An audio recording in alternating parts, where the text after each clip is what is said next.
It's Belinda Weaver here. I am a copy coach and I want to share some thoughts I have about specifically my journey. And the reason I think this is important is when we start our own journey, we're often very keenly aware of other people in our field. You might be looking, how did they become so successful? How are they still in business, seeming to do so well? And not in a stroppy way, but I want some of that. Like, what have they got and what have they done that I don't know about or I don't have? And I thought I wanted to share some of my journey because I'm hoping that if you're at the start of your journey as a copywriter, or you've been, you're in your first couple of years, you might see some parallels. And I want to reassure you that if I can do it, you can do it. Because the thing is, when I started becoming a copywriter, I didn't actually know that I was writing copy. And this is not unusual. A lot of us start off doing writery things in other jobs, and then we discover copywriting can be its own career path. That's what I was doing. I was in marketing, I was writing copy every day, didn't even know it was called copy, but I did really enjoy it. And then I went to a sales day presentation, and one of the speakers was a copywriter. And that's when my whole world shifted. Some of you might have heard me tell this story. I remember getting very sweaty. I don't remember the rest of the day. I was completely obsessed with the information this copywriter shared. It was a presentation about like 10 headline formulas that blah, blah, blah, whatever. But then she talked about becoming a freelance copywriter. And that's when my whole world changed. And what I actually did is I started researching copywriting, and drop in the comments if you've done this before. I just hit Google like a mofo. And what I found was I found some blogs, I found some YouTube videos. They're not as many as there were today, but I started consuming as much as I could because I realized that while I loved writing copy and it did okay, people said they liked my writing, I didn't actually know what I was doing. And I knew I didn't know enough to make it my career change, to give up my full time working salary and make a go of being a business owner. I mean, I'd never known someone who'd run their own business. I didn't come from a family of freelancers or small business owners. So it was a completely new world for me. So what I actually did is I signed up to a copywriting course while I was still working. I actually pitched it to my manager as part of my own professional development. And I used what I was learning to improve the copy that I wrote in my job. Now, whether you can do it as part of your professional development or not, learning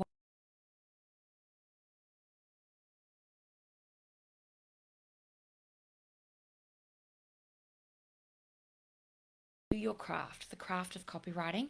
And what you can do is just apply what you're learning to every single thing you're writing, whether it's an email or you have to do some internal comms, whatever it is.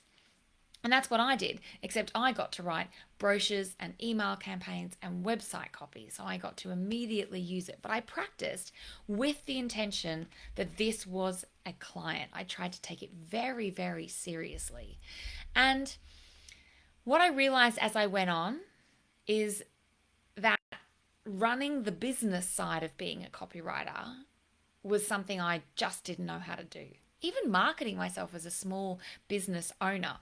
So while I was enthused by the idea that copywriting was a skill and I could learn it, and that it was actually a lot of technique and process, and there was a lot of science behind it, that was such a relief because I kind of worried that I wasn't creative enough to be a copywriter.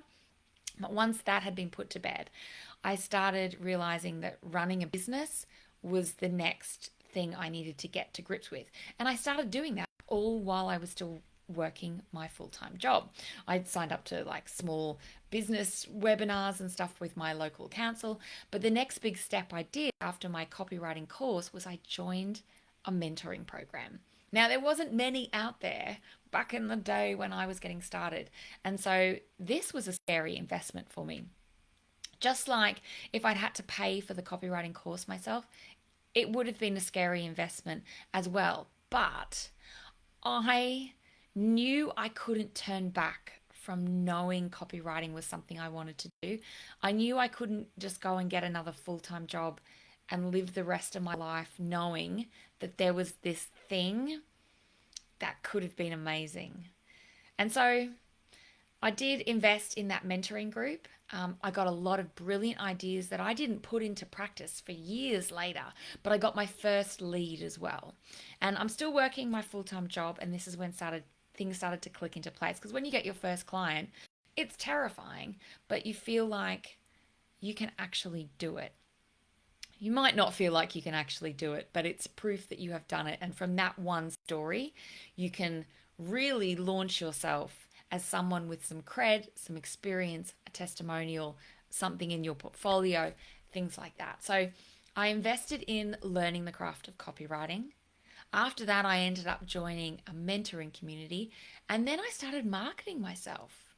Actually, I did that before. I started marketing myself well before I thought I was ready. And I'm still working full time. So I created a little Facebook page and I'm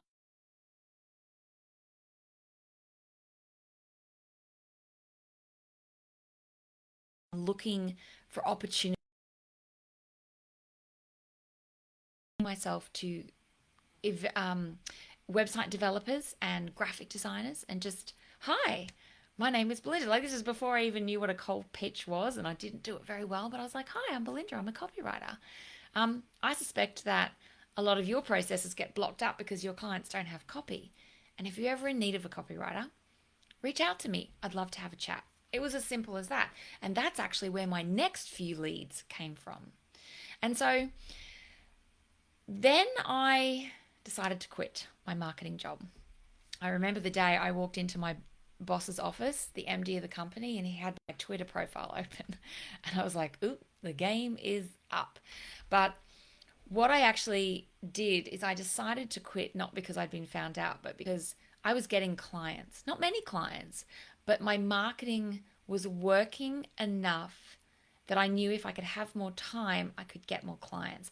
And that's when I left. I had 3 months of savings saved up, because that's what you do with savings.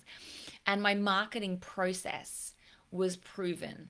And so I just needed more time to scale it in order to get more clients. And that was the turning point where I went full time. So I invested in learning the craft of copywriting. That gave me so much confidence just to know that I wasn't making it up as I went along, because I would be in so many different aspects of becoming a copywriter. I joined a community as a shortcut, and it really did accelerate a lot. I showed up, I learned as much as I could, I applied everything in both those things, the course and the group, as much as possible. And then I marketed myself as early as I could. And so once I was a full-time copywriter, there's a whole lot of different challenges, but every time I got to capacity, I put my prices up. And that's the journey over the next couple of years. I got more experience, I put my prices up. I got to capacity, I put my prices up. Not always by a lot, just a little bit, each and every time. And so there's also the mindset challenges, there's imposter complex, there's self-limiting beliefs. You know, communities aren't as prevalent as back then as they are today, which is awesome because lifting each other up and making the whole industry better.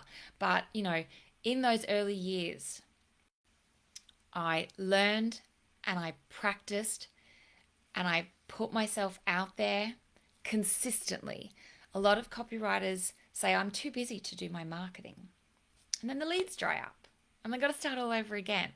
So this journey of mine was all about taking small but consistent steps to move me in the right direction. Even when I didn't know what I was doing, even when I didn't feel confident, showing up consistently is how I have always kept my pipeline full. It's how I've been able to adapt my messaging to be a right fit and well aligned with the audiences I want to attract. And it's how I've continued to grow. So if you are starting out as a copywriter, there is a lot to get your head around, not only the craft of copywriting, but running a business. But if you just keep plugging away at it and you show up consistently in your marketing, you keep learning, you keep practicing, and you do it with the intention of always getting better and always doing the best you can do with the knowledge and skills that you have, then you will keep making progress. People underestimate the power of consistency, but it starts with a rock solid foundation. Learn the craft of copywriting. Set a foundation in also learning how to run a business, learning what it is to market yourself. These all give you a rock solid platform. And you will want to invest in yourself and your business in different ways over the journey, from being an aspiring copywriter, a working copywriter, a growing copywriter, a scaling copywriter. You will need different investments. Sometimes you will invest time to learn, to practice, to grow. Sometimes you will invest money in a program that can give you a shortcut to get where you want to go. Sometimes you will be looking at general skills. Sometimes you will be looking at strategy. Sometimes you will be adding more advanced techniques and you will be niching down. But goes back to this idea of learning in layers. You don't have to know all the things to get started. You don't have to know all the things to create the success that you want, but you do have to start. And so I encourage you to learn, to practice, to adapt as you grow, but more than anything, to show up consistently and keep your eye on the long game. So I would love to know what you think of this idea and how many parallels maybe my journey has with your own journey. In the beginning, the challenges, the growth, and how it all came together. Drop them in the comments. I would love to hear from you.